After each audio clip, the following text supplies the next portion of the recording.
Hey traders, it's Jay. I'm just going to go over some aspects of the Ninja Order Flow Trader Toolkit. But before I do, please remember that anything we do and say in these videos is for educational purposes only. Please see the disclaimer on our website. And if you see any trades taken in these videos, assume that they're sim. And please read the rest disclaimer. Okay. Alright, the previous video I did was on our trade imbalances, and I'm just gonna toggle some things off here. And the trade imbalances, you can see, are the numbers within the candles that are highlighted in either red or blue. Okay, and so we can establish that, you know, if I've got three times more contracts, on the ask or on the bid, that there's a level of aggression happening there, and so we want to see that. And when that kind of aggression happens, it's displayed as either blue numbers if it's on the buy side, or red numbers if it's on the sell side. And so that's the trade imbalances. Again, we talked about this in a previous video. You can go back on my channel and watch that at any time. And what we've done with those trade imbalances is we created another indicator in conjunction with block trades as well, called the stacked imbalance indicator. Okay, it's part of the ghost block indicator. It's one of the settings. And what's cool about it, as with most things with the NOFT, you can toggle it. So if I go up here right now, you see up here this middle menu up here, it says nothing, and I can either toggle block zones or stacked imbalance, or I can have it not displaying anything from the ghost block indicator. So I click on stacked imbalance, and wow, we have some zones come up. We have some green zones which signify stacked imbalance buy zones, and we have some red zones that signify stacked imbalance sell zones. And then you can see in the middle of the chart, it looks like from about 2093.5 to 2095 on this E-mini S&P contract, that there's some zones that are overlapping. And so the way we use these zones, there's a couple different ways to use them. We can look to trade bounces off them if the rest of the order flow is telling us that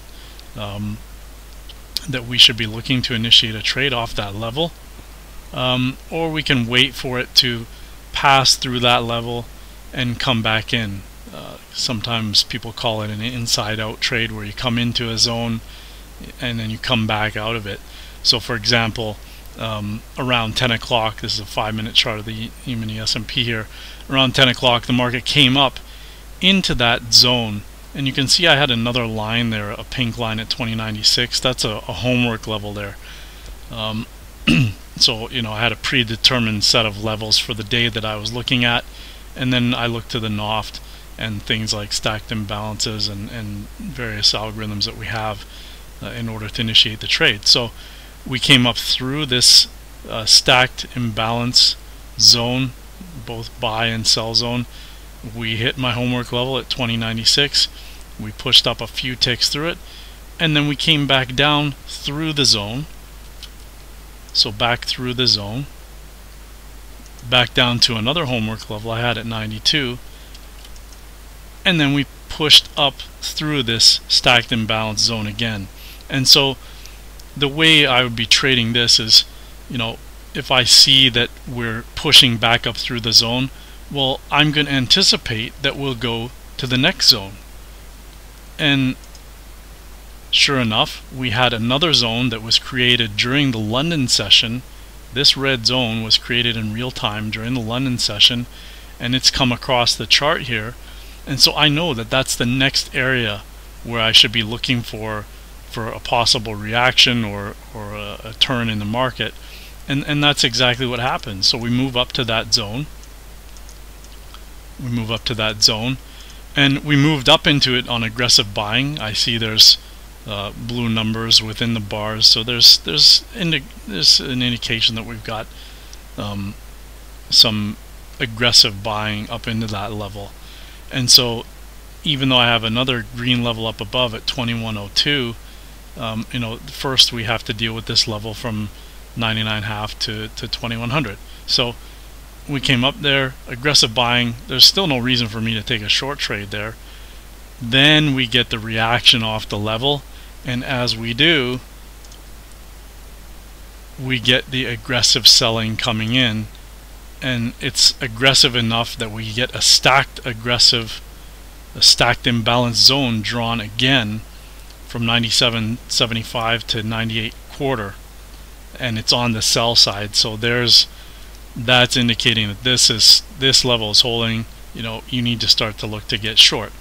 And what's interesting about that is that we go back to the same level. We punch through the stacked imbalance zone as we did in the previous move up. We punch through that zone, and we come back up to the top of it, and then we come back down, and the market just kind of chopped there for a while. Eventually we did go down from there, as you can see. So the key in using these zones is to understand that, number one, they're created by the volume. They're actually created by the contracts bought and sold. So this isn't some fictitious spoofing or price-based indicator. This is actually based on the volume, and it's measuring the relative aggression within the contracts bought and sold. And those zones will pop up in real time. As soon as this bar closes, that new zone was drawn from 97.25 to 98.25. So those are stacked imbalances. They're great places to look for potential turns in the market.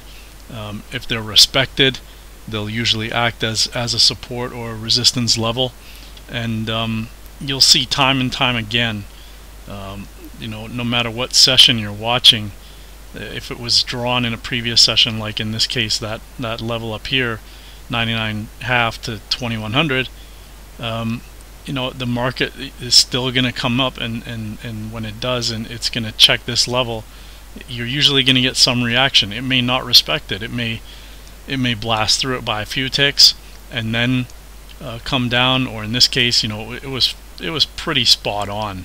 We came up into that 2100 area, and it was pretty spot on where we got the bounce, whereas earlier around 10 a.m. Eastern, we pushed up through a level completely, didn't really respect it, pushed up through it by 0.75 or a couple points, went back through it to the downside, and we were able to push back up through it again to the upside. So those are the different scenarios. You'll either get the scenario where it's spot on, like we see up at the top around 10:45, or you have the market play around that area, and then it will make a decision which way it's going to go. So this is something that can really help you in your trading, to help you identify key areas to look to initiate a trade. And hope this video helps. I'll be putting more of these short videos up, and hey, please subscribe to the YouTube channel, because I'll be putting more of those videos up, as I mentioned. And if you like what you see, please like this video. If you don't, tell me what I should do better. Alright, and if you have any questions regarding the NOFT, please email me, jay@noft-traders.com. That's jay@noft-traders.com. You can also Skype me, jay.noft. That's jay.noft.